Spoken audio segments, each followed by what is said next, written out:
Canada സ്വപ്നം കാണുന്ന വിദ്യാർത്ഥികളിൽ കുറവുണ്ടായിരിക്കുന്നു.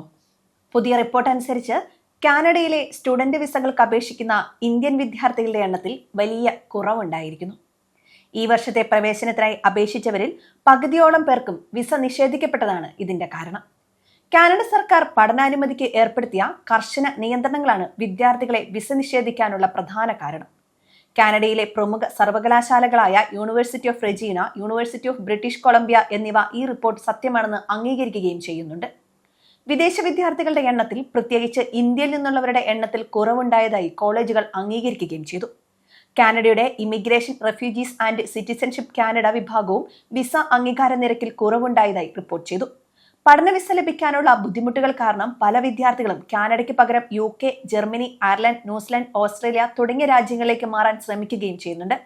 ചിലർ ഇന്ത്യയിലെ തന്നെ നല്ല വിദ്യാഭ്യാസ സ്ഥാപനങ്ങളെ ആശ്രയിക്കുന്നുവെന്നും മറ്റു വിദ്യാർത്ഥികൾ അടുത്ത വർഷത്തെ അഡ്മിഷൻ പ്രോസസ്സിനായി കാത്തിരിക്കുകയും ചെയ്യുന്നുണ്ട്.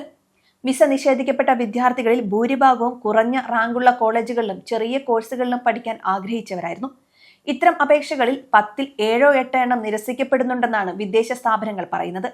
എന്നാൽ എല്ലാ പഠനാനുമതി അപേക്ഷകളും ഒരുപോലെയാണ് പരിഗണിക്കുന്നതെന്നും ഒരു പ്രത്യേക രാജ്യത്തു നിന്നുള്ളവർക്ക് പ്രത്യേക പരിഗണനയില്ലെന്നും IRCC വക്താവ് ഇസബേൽ ഡുബോയിസ് വ്യക്തമാക്കുന്നു. അപേക്ഷകർ നൽകുന്ന വിവരങ്ങളുടെ അടിസ്ഥാനത്തിലാണ് ഓരോ ആപ്ലിക്കേഷനും പരിഗണിക്കുന്നതെന്നും അദ്ദേഹം കൂട്ടിച്ചേർക്കുന്നുണ്ട്.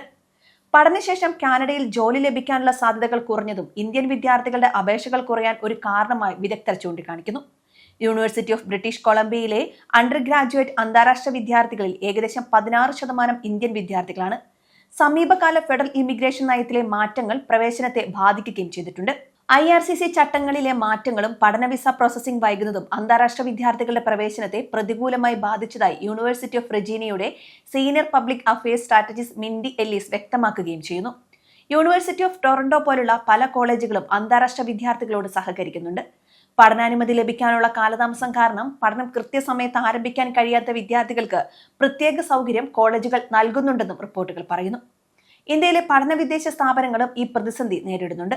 വിദ്യാർത്ഥികൾക്ക് വിസ ലഭിക്കാനുള്ള ബുദ്ധിമുട്ടുകൾ കാരണം ഇപ്പോൾ UK, Germany, Ireland, New Zealand, Australia തുടങ്ങിയ രാജ്യങ്ങളിലേക്ക് വിദ്യാർത്ഥികൾ മാറാൻ താല്പര്യപ്പെടുന്നുണ്ടെന്നും റിപ്പോർട്ടുകളുണ്ട്. കഴിഞ്ഞ കുറച്ച് മാസങ്ങളായി വിസ പരിശോധനകൾ കൂടുതൽ കർശനമാക്കിയിരിക്കുകയാണെന്ന് ക്ലോജിഫൈ സഹസ്ഥാപകൻ അർഷാദ് ഖണ്ഡേവാൾ പറയുകയും ചെയ്യുന്നുണ്ട്. അധികമാരും അറിയാത്ത പ്രൈവറ്റ് കോളേജുകളിലെ ഡിപ്ലോമ പോലുള്ള പ്രോഗ്രാമുകൾക്ക് അപേക്ഷിക്കുന്ന വിദ്യാർത്ഥികൾക്കാണ് വിസ നിഷേധിക്കുന്നത്. പല പഠന വിദേശ സ്ഥാപനങ്ങളും വിദ്യാർത്ഥികൾക്ക് ഫീസ് തിരികെ നൽകുകയോ അല്ലെങ്കിൽ പ്രവേശനം അടുത്ത സെമസ്റ്ററിലേക്ക് മാറ്റിവെക്കാൻ അവസരം നൽകുകയോ ചെയ്യുന്നുണ്ട്. കാനഡയിലെ പഠനാനുമതിക്ക് അപേക്ഷിക്കുമ്പോൾ വിദ്യാർത്ഥികൾക്ക് ലഭിക്കുന്ന വിസകൾക്ക് ചില മാനദണ്ഡങ്ങൾ പാലിക്കേണ്ടതുണ്ട്. കാനഡയിലെ പഠനാനുമതിയുടെ അംഗീകാരം ഇനി പാർപ്പിട സൗകര്യത്തെയും തൊഴിൽ വിപണിയെയും അടിസ്ഥാനമാക്കിയായിരിക്കും എന്നതും മറ്റൊരു പ്രധാന മാറ്റമാണ്. ഇത് വിദ്യാർത്ഥികൾക്ക് കാനഡയിലെ പഠനത്തെക്കുറിച്ച് കൂടുതൽ ശ്രദ്ധയോടെ തീരുമാനമെടുക്കാൻ പ്രേരിപ്പിക്കുകയും ചെയ്യും. വിസ നിരസിക്കപ്പെടുന്നത് ഒരു ഫിൽറ്റർ പ്രോസസ്സായി കണക്കാക്കപ്പെടുന്നു. അതായത് യഥാർത്ഥത്തിൽ പഠിക്കാൻ താല്പര്യമുള്ളവരും കാനഡയിലെ തൊഴിൽ വിപണിക്ക് അനുയോജ്യമായ കോഴ്സുകൾ തിരഞ്ഞെടുക്കുന്നതുമായ വിദ്യാർത്ഥികൾക്ക് വിസ ലഭിക്കാനുള്ള സാധ്യത വർദ്ധിപ്പിക്കും.